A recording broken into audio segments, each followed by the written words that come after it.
The Amara View full face mask is simple to take apart and reassemble. To disassemble, squeeze the quick release tab and pull the tube away from the mask frame.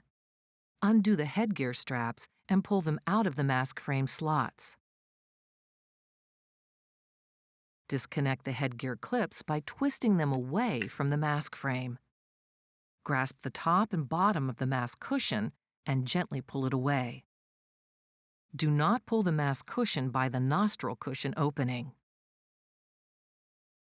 To reassemble the Amara View mask, grasp both sides of the mask cushion and gently press it into the mask frame. Thread the headgear straps through the mask frame slots.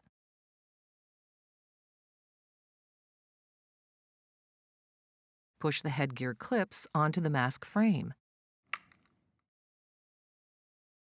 Press the quick release tube onto the elbow until the quick release tabs click into place. The Amara View mask is now fully assembled. Innovation in you. Philips Respironics.